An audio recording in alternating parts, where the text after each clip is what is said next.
இதான் வீடா? உள்ள போய் 2 தட்டு தட்டி கேட்கலாம் வா. இரு இரு, பொறுமையா இரு. ஒருவேளை இவன் இல்லைன்னு வச்சுக்க, பெரிய பிரச்சனை ஆயிடும்.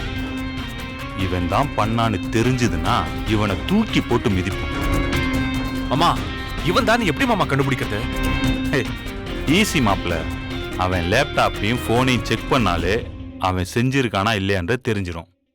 சரி, போலாம் வா.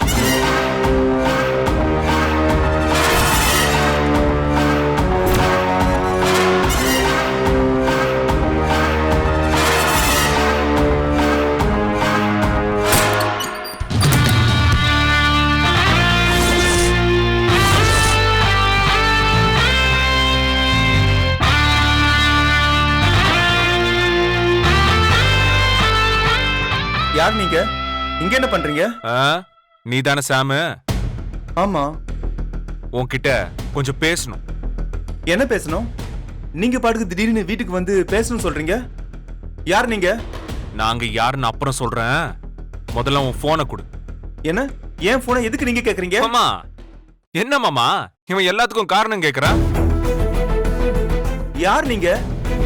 என் வீட்டுக்குள்ள வந்தது மட்டும் இல்லாம போனை வேற கேக்குறீங்க. இங்க இருந்து கிளம்புங்க, இல்ல நான் போலீஸை கூப்பிடுவேன். மாமா, போலீஸ கூப்பிட போறானாமா?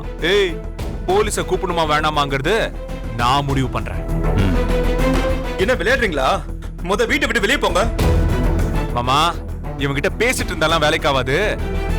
அவன் போனை பாக்கெட்ல இருந்து எடுமாமா. டேய், கேட்டுட்டே இருக்கோம், போனை தர மாட்டியா?